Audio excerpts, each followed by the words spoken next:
दूर एक जंगल में चिड़िया रहती थी। वो एक किसान चिड़िया थी जो सारा दिन ही अपने खेतों में काम किया करती थी। चिड़िया के पास एक गाय भी थी। वो रोजाना अपनी गाय का दूध निकालती। कुछ पक्षी शाम में आधा दूध ले जाते थे, बाकी का दूध चिड़िया घर ले जाती थी। बचे हुए दूध से चिड़िया देसी घी और मक्खन निकालती, उसे शहर जाकर बेचा करती थी। चिड़िया एक जमींदार थी। उसका अपना टमाटर का खेत, हरी मिर्चों का खेत, साथ ही साथ चावल का खेत, उसका चने का खेत भी हुआ करता था। चिड़िया की फसल जैसे ही पककर तैयार हो जाती, वो अपनी फसल मंडी में ले जाती और अच्छे दामों बेच देती थी। चिड़िया अपने खेत जाती है। वो देखती है टमाटर की फसल, हरी मिर्चों की और करेले की फसल पक गई है। वो सब्जी तोड़ती है, अपनी टोकरी भर देती है, अपनी बैलगाड़ी निकालकर जंगल से निकलकर शहर के जंगल चली जाती है। मंडी में चिड़िया कबूतर व्यापार के पास जाती है। कबूतर भैया, मैं जंगल से आई हूँ। ये मेरी देसी फसल है, टमाटर की है, हरी मिर्चों की है और करेले भी बहुत अच्छे हैं। चिड़िया, बहुत अच्छे, बहुत अच्छे। वैसे भी बहुत कमी है, आज मंडी में कोई टमाटर नहीं लेकर आया। तुम्हारे ये लाल लाल सेहतमंद टमाटर, मुंह में पानी आ रहा है। लाओ इधर दो, मैं ये तुम्हारे टमाटर अच्छे दामों से ले लेता हूँ। फिर कबूतर चिड़िया की सारी सब्जी खरीद लेता है, चिड़िया को अच्छे पैसे देता है। वो पैसे लेकर चिड़िया फिर से अपनी बैलगाड़ी पर अपने जंगल की ओर आने लगती है। कबूतर से पैसे लेकर चिड़िया फिर से अपने जंगल वापस आ रही थी। मंडी के रोड से गुजरते हुए वो एक कौवी के ठेले से गुजरती है। वहाँ अपनी बैलगाड़ी खड़ी कर देती है। चिड़िया बहुत थक चुकी थी, वो थोड़ा सा आराम करना चाहती थी। चिड़िया की बैलगाड़ी देखकर उस घमंडी कौवी को बहुत गुस्सा आ जाता है। अब यो गंदी चिड़िया, अंधी हो, देख नहीं सकती? इतनी सुंदर दुकान है मेरी, चूड़ियों की दुकान है, उसके सामने ये गंदी देहातों वाली बैलगाड़ी खड़ी कर दी है। कौन आएगा मुझसे चूड़ियां लेने? अभी के अभी मिनटों में दफा हो जाओ यहाँ से, वरना मैं तुम्हारा गला काट दूंगी। माफ कीजिएगा, ये रोड का किनारा है, मैंने यहाँ बैलगाड़ी खड़ी की है, ना कि आपकी दुकान के अंदर। अच्छा, गंवार चिड़िया, जिसको अलिफ बे का पता नहीं है, वो मेरे आगे बातें करती है। पूरी 16 जमातें पढ़ी है मैंने, गौरी कवि नाम है मेरा। जल्दी से हटाओ अपनी ये गाड़ी, वरना मैं तुझे मार डालूंगी। रानू चिड़िया देहाती थी और साथ में अनपढ़ भी थी। वो क्या कह सकती थी? बेचारी मजबूर होकर अपनी गाड़ी चलाने लगती है। अच्छा ठीक है, मैं जाहिल ही सही, जा रही हूँ मैं अपनी गाड़ी लेकर यहाँ से। मम्मा चिड़िया अपनी बैलगाड़ी चलाते हुए एक ढाबे तक जाती है। आज तो मेरे पास पैसे ज्यादा हैं, क्यों ना मैं आज खाना ढाबे से लेकर जाऊं। मेरी बेटी खाना खाकर बहुत खुश होगी। उस ढाबे का मालिक बड़ी आंखों वाला कौवा था। माँ चिड़िया उस कौवे के पास जाती है और उस कौवे से पूछने लग जाती है, चाचा, आप खाना किस भाव दे रहे हो?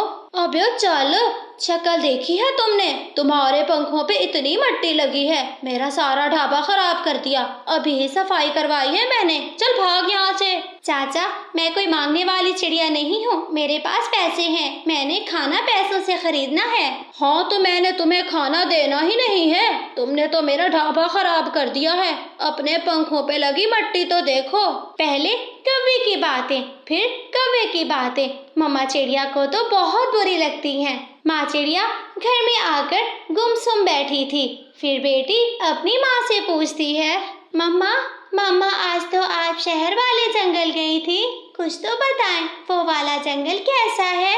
बहुत गंदा है वो जंगल। गुड़िया बेटी, वो हम गांव वाले पक्षियों से नफरत करते हैं, हमारी बैलगाड़ी उनको बुरी लगती है, और तो और ढाबे पर खाना भी नहीं देते वो लोग हमें। मम्मा, वो ऐसे क्यों करते हैं? क्या उनको नहीं पता कि जंगल के पक्षी ही सारा दिन मेहनत करते हैं, जिससे उनके खाने पीने का निजाम चलता है। अगर हम लोग मेहनत करना छोड़ दें तो फिर उनका कारोबार कैसे चलेगा? यही तो बात है गुड़िया बेटी, वो यही बात ही तो नहीं समझते, बहुत घमंडी हैं। फिर अगली सुबह मम्मा चिड़िया जब अपने खेत में जाती है, जाकर देखती है कि उसकी चावल की फसल भी पककर तैयार हो चुकी है। मम्मा चिड़िया सारे चावल बोरी में भर लेती है, फिर से अपनी बैलगाड़ी पर लादकर शहरी जंगल चली जाती है। मम्मा चिड़िया उस गोरी कवि जिसने कल बेइज्जत किया था, उसकी दुकान के आगे से गुजर रही थी कि उसकी गाय गोबर कर देती है।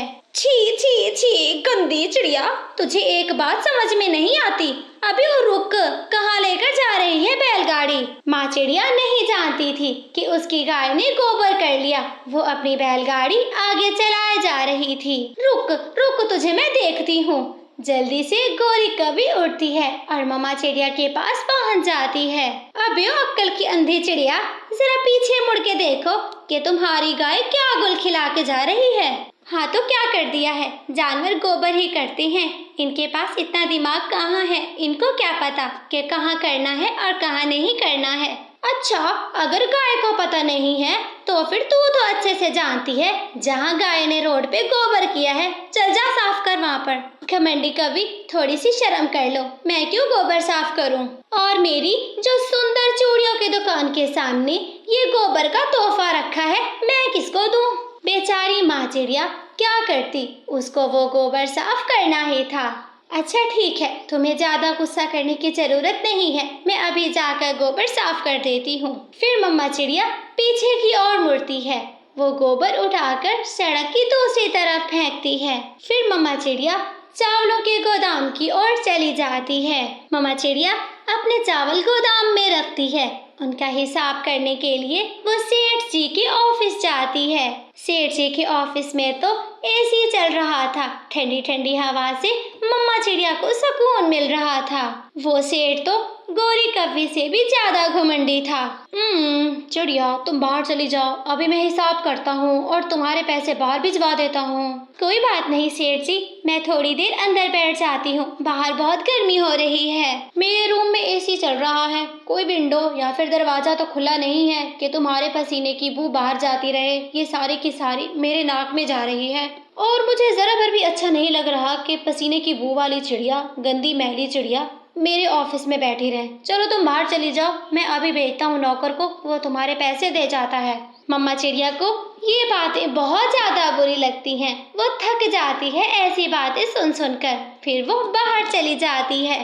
धूप पे रखे हुए बेंच पर बैठी मम्मा चिड़िया रो रही थी। ऊपर वाले, मैं थक गई हूँ, कोई मुझसे गाय का गोबर उठवाता है। किसी को मेरी बैलगाड़ी रोड किनारे पर खड़ी अच्छी नहीं लगती, किसी को मुझसे पसीने की बू आती है, हर कोई मुझसे इतनी नफरत करता है। ढाबे वाला खाना नहीं देता कि मेरे पंखों पर मट्टी लगी हुई है। आज के बाद मैं यहाँ कभी नहीं आऊंगी, मैं सब्जी यहाँ नहीं बेचा करूंगी। इससे तो अच्छा है कि मैं अपने जंगल में ही फेरी लगा लिया करूं। आज का दिन तो मम्मा चिड़िया का आखिरी दिन था। मम्मा चिड़िया ये अहद करके जाती है वो फिर कभी इन घमंडी लोगों के पास नहीं आए। फिर मम्मा चिड़िया रोजाना अपनी सब्जी तोड़ती, फिर अपने जंगल में ही फेरी लगाया करती थी। जिस पक्षी को जितनी चाहिए होती वो ले लिया करता था। मम्मा चिड़िया अपने सारे गांव वालों को मना कर देती है। ये एसी रूम में बैठने वाले सेठ खुद को कुछ समझते हैं, आज के बाद कोई भी मंडी नहीं लेकर जाएगा अपनी सब्जी। इसी तरह कुछ दिन बीत जाते हैं। मंडी अब खाली पड़ने लग गई थी। मंडी में बैठा मिठू तोता इंतजार कर रहा था कि कब गांव के पक्षी आकर सब्जी दे जाएंगे। गोरी कवि सब्जी लेने के लिए मिठू तोते के पास आती है। मिठू, मैंने आज टमाटर की सब्जी बनानी है, जरा लाल टमाटर देना। गोरी जी, यहाँ तो कोई भी सब्जी नहीं है, पता नहीं जंगल में क्या हो गया है, पक्षी सब्जी देने नहीं आ रहे। टमाटर तो मंडी से गायब ही हो गया है, कहीं देखने को भी नहीं मिलता, और तुम सब्जी बनाने की बात कर रही हो। फिर गोरी कवि को झट से ख्याल आता है कि उसने उस चिड़िया के साथ कैसा सलूक किया था। अच्छा, क्या करेंगे, सारी की सारी सब्जी ये गांव वाले खा जाएंगे क्या? जब भूख लगेगी तो खुद ही शहर आएंगे। ऐसा कहते हुए गोरी कवि फिर से अपनी चूड़ियों की दुकान पर बैठ जाती है। जब मंडी में कोई भी पक्षी नहीं आता था तो गोरी कवि का कारोबार भी चौपट हो गया था। सुबह से लेकर शाम तक एक भी ग्राहक नहीं आता। एक लूसी कबूतरी गोरी कवि के पास आती है। गोरी, मुझे कुछ पैसे उधार दे दो, मेरे घर में राशन नहीं है। लूसी, तेरे पति का इतना कारोबार है, सारा दिन एसी वाले रूम में बैठा रहता है और तू कर्ज मांगती फिर रही है। पता नहीं ऐसा क्या हो गया है कि मेरे पति का सारा कारोबार चौपट हो गया है। अब उसने एसी भी उतरवा दिया है, बिजली का बिल ज्यादा आने लग गया है। जंगल के पक्षी अब चीजें नहीं ला कर देते तो कारोबार कहाँ से? पता नहीं ये जंगल के पक्षियों को क्या हो गया है, वो कुछ लाते ही नहीं। वो कुछ लाते थे तो हमारा कारोबार और धंधा अच्छा चल जाता था। फिर शहर के सारे पक्षी मिल बैठकर एक फैसला करते हैं। उस फैसले की पंचायत गोरी कवि कर रही थी। सारे पक्षी सुन लो, अब हम अच्छी तरह से जानते हैं कि जंगल से आने वाले पक्षियों के साथ हमने कैसा सलूक किया है। हमारे गंदे सलूक के कारण वो यहाँ पर आना छोड़ गए हैं। मैं तो कहती हूँ हम सबको जाना चाहिए, उनसे माफी मांगनी चाहिए, वरना हम लोग तो भूख से मर जाएंगे। फिर सारे पक्षी एक बड़ी सारी बस में बैठकर जंगल की ओर जाते हैं। गोरी कवि जंगल में सब्जियाँ देखती है और फिर बेलें देखती है, जिसे देखकर वो बहुत खुश होती है। फिर वो मम्मा चिड़िया से मिलती है। चिड़िया, मेरी प्यारी चिड़िया, किसान बहन, देख तो मुझे माफ कर दे। मुझे नहीं पता था कि तुम किसान कितनी मेहनत से सब्जियां उगाते हो। हाँ, आपको तो कैसे पता हो सकता है? किसी को गाय का गोबर अच्छा नहीं लगता था और तो और किसी को पसीने से बू आती थी। चाचे ने तो हमें ढाबे का खाना भी नहीं दिया। फिर सब चिड़िया से माफी मांगते हैं। मम्मा चिड़िया फिर भी निराश थी। मैं तुम सबको माफ कर देती हूँ, पर मैं आप लोगों के जंगल कभी नहीं आऊंगी। चिड़िया, हम सब तुम्हें लेने आए हैं, हमें माफ कर दो और हम कुछ नहीं जानते। बस कल तुम्हारी बैलगाड़ी मेरी दुकान के आगे खड़ी होगी। फिर ऐसे सारे पक्षी चिड़िया की मिन्नत समाजत करके उसको मना जाते हैं। अगले दिन मम्मा चिड़िया, उसके पीछे बुलबुल, उसके पीछे हरियाली तोती, ये सब अपनी अपनी सब्जियां शहरी मंडी लेकर जा रही थी। मम्मा, मुझे इस महीने पॉकेट मनी थोड़ी ज्यादा देना, महंगाई बढ़ गई है। जग्गू बेटा, कितने पैसे चाहिए तुझे पॉकेट मनी के? मम्मा, इस बार मुझे एक हफ्ते के पूरे 2000 चाहिए। महंगाई बहुत ज्यादा हो गई है, पता है, जो बर्गर 100 रुपए में मिलता था अब पूरे 200 का है। पिज्जा तो और महंगा हो गया है। अगर फास्ट फूड के साथ कोल्ड ड्रिंक ना पी जाए तो मजा ही नहीं आता। जग्गू बेटा, जो खाने का मन करे तुम ले लिया करो। हम कोई गरीब पक्षी थोड़ी ना है, ना हमारे पास पैसे की कमी है। बस मेरा बेटा जो चाहे वो खा ले। हाँ मम्मा, दूसरे गरीब पक्षी तो बस देखते ही रहते हैं, वो तो सूखे चने के अलावा कुछ नहीं खाते। जग्गू बेटा, ये लो, 2 की जगह तुम 3000 रख लो, खत्म हो जाए तो और ले लेना। थैंक यू मम्मा। फिर जग्गू अपनी माँ से वो पैसे लेकर चला जाता है। जग्गू के मम्मा पापा बहुत अमीर थे। जग्गू को पॉकेट मनी भी बहुत ज्यादा मिलती थी, जबकि चिड़िया बहुत गरीब थी। वो अपने बेटे कुकू को सिर्फ पढ़ा सकती थी और सादा खाना खिला सकती थी। कुकू की मम्मा, किकी की मम्मा और फिर बुलबुले की मम्मा, ये तीनों गरीब थी। वो सिर्फ अपने बच्चे को 2 वक्त का भोजन ही दे सकती थी। जब वो तीनों जग्गू को देखते तो उनका भी मन करता था कि वो भी ऐसी फास्ट फूड खाएं, वो भी ऐसी चीजों के मजे लें, पर उनके पास पैसे नहीं होते थे। जग्गू रोजाना उनके सामने तरह तरह की चीजें खाता था। मेरी मम्मा ने आज मुझे पूरे 3000 रुपए दिए हैं। पता है, मम्मा कहती हैं ये 3000 खत्म कर लोगे तो फिर और पैसे दूंगी। मैं तो चला पिज्जा कॉर्नर पे। अगर तुम तीनों में से किसी के पास पैसे हैं तो मेरे साथ चलो, आज पिज्जा खाते हैं। वो तीनों खामोश बैठे हुए थे, उनके पास 10 रुपए भी नहीं थे। पिज्जा तो दूर की बात, वो कोई चॉकलेट ही खरीद कर खा लेते। ओहो सॉरी, मैं तो भूल गया था, तुम तो गरीब पक्षी हो, तुम्हारे पास पैसे कहाँ से आए? तुम लोग पिज्जा बर्गर नहीं खाते, तुम लोग तो सुबह शाम पेट दर्द करने वाला सूखा चना खाते हो? मैं तो चला पिज्जा कॉर्नर पे। हाय, कितना मजा आएगा मुझे पिज्जा खाने में। चलो शाबाश, तुम सारे अपने घर जाओ, अपना दाना खाकर सो जाना। मैं तो बाद में आइसक्रीम भी खाऊंगा, कोल्ड ड्रिंक भी पीऊंगा।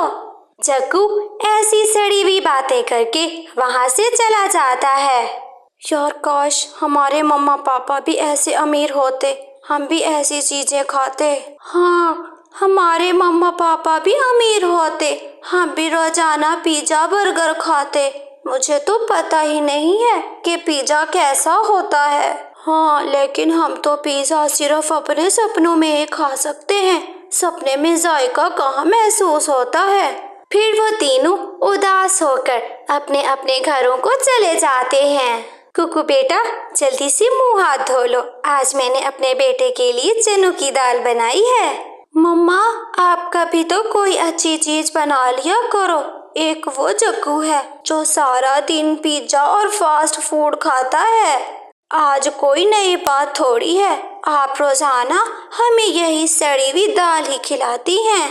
कुकू बेटा, जंगल में ऐसे पक्षी भी हैं जो कि भूखे सोते हैं। आप शुक्र किया करो कि आप भूखे नहीं सोए कभी।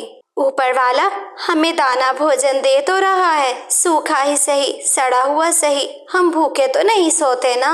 और वो जग्गू जो अमीर माँ बाप का बच्चा है, ऐसी चीजें खाकर अपनी सेहत खराब कर लेगा। ये इंसानों के बनाए हुए फास्ट फूड, बर्गर और पिज्जा हम पक्षियों की सेहत के लिए अच्छे नहीं हैं। मुझे नहीं खाना ये वाला सादा खाना, सड़ी हुई दाल आप खुद ही खा लो। फिर जग्गू निराश होकर अपने घोंसले में लेट जाता है और फिर सो जाता है। अपने बच्चे को भूखा सोता देखकर मम्मा चिड़िया तो और ज्यादा परेशान हो जाती है। फिर अगली सुबह जब मम्मा चिड़िया नदी पर पानी पीने जाती है, वहाँ पर लूसी कबूतरी और बुलबुल भी आई हुई थी। चिड़िया, रात को तो मेरे बेटे किकी ने इतना जिद किया कि उसे भी फास्ट फूड चाहिए। ये जो जग्गू है ना, कौवों का बच्चा, ये हमारे बच्चों को खराब करता जा रहा है। अब बच्चे हमारी बात नहीं मानते। किकी भूखा सो गया, लेकिन उसने खाना नहीं खाया। उसे हर समय जग्गू जैसे फास्ट फूड चाहिए। मेरा बुलबुला भी रात में भूखा सो गया, वो भी यही कहता रहा कि जग्गू जैसा खाना खाना है। मैंने रात में दाल बनाई थी, मेरे कुकू ने भी यही किया, बोलता कि सड़ी हुई दाल हमने नहीं खानी। हम तीनों गोरी कवि के पास जाती हैं। गोरी कवि से बात करती हैं कि अपने बेटे जग्गू को इतने पैसे ना दिया करे। अगर वो पैसे देती भी है तो उसका बेटा जग्गू हमारे बच्चों से दूर रहे। हम गरीब पक्षी फास्ट फूड का खर्चा नहीं उठा सकते। हाँ, हम चलती हैं, हमारे पास इतने पैसे कहाँ से आए। हम सिर्फ पढ़ा सकते हैं और केवल 2 वक्त का भोजन दे सकते। फिर वो झरने के पास बैठी गोरी कवि के पास जाती हैं। मैं क्यों समझाऊं अपने जग्गू को, हमारे पास पैसे हैं, हम अपने बच्चे पे ना लगाएं तो क्या तुम्हारे बच्चों पे लगा दें। इतनी दूर से मेरे पास उड़ के आ गई, पास बैठे अपने बच्चों को समझा लो कि मेरे बेटे जग्गू से दूर रहा करें, ऐसे आंखें फाड़ फाड़ के ना देखा करें। तौबा तौबा, कहीं नजर ना लगा दे मेरे जग्गू को। अब बैठी मेरा मुंह क्या देख रही हो, जाओ यहाँ से, सुबह सुबह मेरा तो मूड खराब कर दिया। वो तीनों गोरी के सामने बहुत शर्मिंदा होती हैं, वहाँ से चली जाती हैं। इसी तरह कई दिन गुजरते गए। जग्गू रोजाना फास्ट फूड लेकर खाता था, कभी पिज्जा तो कभी बर्गर और साथ में कोल्ड ड्रिंक। फास्ट फूड खा खा के जग्गू का शरीर अब फूल चुका था, उसका पेट बहुत बड़ा हो गया था। जग्गू बहुत सुस्त हो चुका था, ऐसे उसको लगता जैसे उसके शरीर में जान ही नहीं है। वो जिस जगह पर बैठता वहीं बैठा ही रह जाता, उसमें तो उठने की ताकत भी नहीं थी। कुछ ही दिनों में जग्गू तो बिस्तर से लग गया था, उससे तो उठा ही नहीं जा रहा था। परेशानी में गोरी और कालू अपने बच्चे को डॉक्टर के पास ले जाते हैं। वो एक चील डॉक्टर थी जो जग्गू का मुआयना करती है। मुझे बहुत अफसोस से कहना पड़ रहा है, तुम्हारे बच्चे के शरीर में केवल चर्बी है, खून का तो एक कतरा भी नहीं है। क्या खिलाते पिलाते रह गए हो इस बच्चे को? अरे कोई मीठा रस रसीला फल खिलाया होता इसको तो आज ब्लड बनता इसका, ना कि ये फजूल चर्बी बनती। डॉक्टरनी जी, मेरा बेटा जग्गू फास्ट फूड बहुत शौक से खाता था। और तुम लोग इस बच्चे को फास्ट फूड खाने देते थे? अरे तुम तो बड़े थे, ये बच्चा था, आपसे अपना एक बच्चा नहीं संभाला गया। तुम जैसे अमीर पक्षी अपने बच्चों की सेहत खराब कर लेते हो। फास्ट फूड महीने में 1-2 बार होता है, रोजाना कौन खाता है? अपने बच्चे को अब हेल्दी फूड खिलाओ, उम्र भर के लिए इसका फास्ट फूड बंद कर दो। ब्लड बनेगा तो जिंदा रह पाएगा, वरना ये मर जाएगा।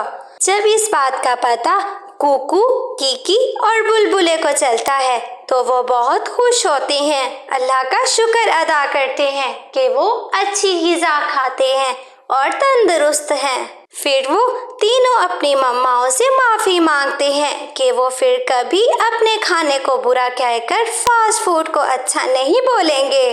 प्यारे दोस्तों, सेहत दुनिया की सबसे कीमती चीज़ है। जब सेहत चली जाती है तो हाथ खाली के खाली रह जाते हैं। सबसे पहले हमें अपनी सेहत का ख्याल करना चाहिए।